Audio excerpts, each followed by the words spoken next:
So I can't turn this thing around and then turn it around again to face myself once we start making this video, because once you start recording, it won't let me flip it back around in live time. So this is what I've got to do so that you guys can see me in the dirty shop mirror. What's going on, everybody? So today we're working on a 90s model Dodge Dakota pickup, and I watched a tutorial on YouTube about replacing the crankshaft position sensor, and I just wasn't a fan of the video. I'm not going to name anybody because everybody makes their own videos, and that's just how it works. And here's mine. So first off, we'll go to the Dodge Dakota, because I've replaced these before, and I just needed to remember what side it was on if I was looking at the right thing. What are you working on, Dad? Heater core. Heater core. Yep. A 99. Well, 2000. A 2000 model Chevrolet pickup. Dad loves heater cores. Loves heater cores. There goes the IROC Z on a trailer. Look. Holy cow. Okay, so anyway, if you need a heater core done, give Dad a buzz. He loves them. He loves the challenge. Absolutely loves them. And he'll do them cheaper than anybody else will for the most part. Back to our heater core. Our crank position sensor dilemma. So the video that I watched on YouTube, this is a 3.9 liter Dodge Dakota.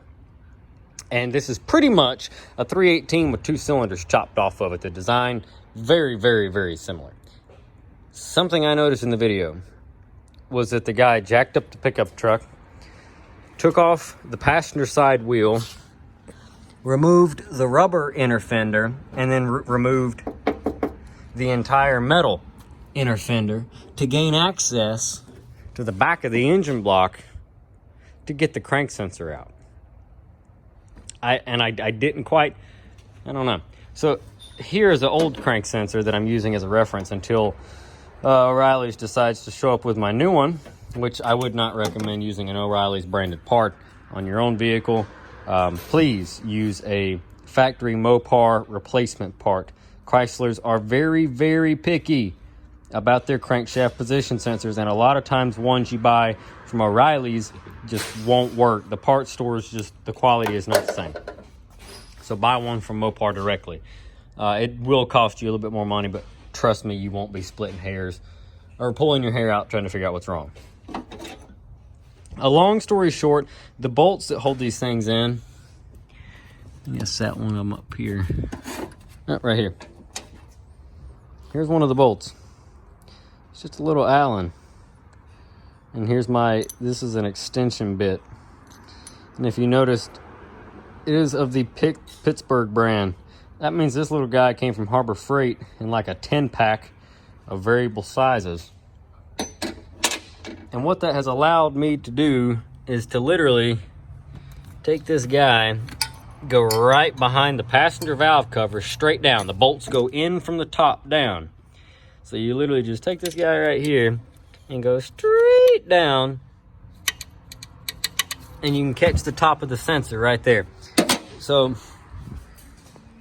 let's see if I can get a okay, wedge that guy down in there. So now look, right there is our sensor, and there's one of the bolts I've already removed. There's the other one right there. You take those two out, and that little piece of wire sticking out right there is the connector, or the wiring harness for the crankshaft position sensor. Then you just pull the whole thing off the block, and it fishes up through the passenger side or the driver's side. So you can literally, I would probably do it with my hand and the camera in there. You just take it, go behind the EGR pipe, turn it at just the right angle. Oh, I'm holding the wrong one. I had to get two because I wasn't sure the size. This one, the bigger one, this is a 6. So back in here we go.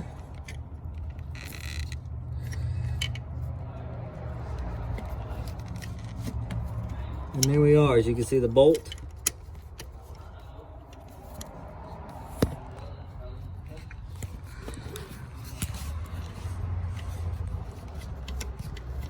See that?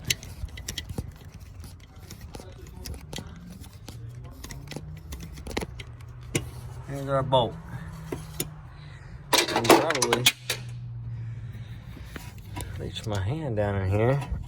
Yeah, there's enough room just about for me to get my whole hand down in here and grab that nut, or that bolt. Yep, right there it is. And I do not have small paws, so if I can slip mine down in there and grab that thing out, you probably can too.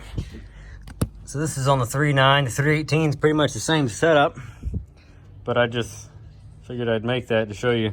And now the sensor, right there it is.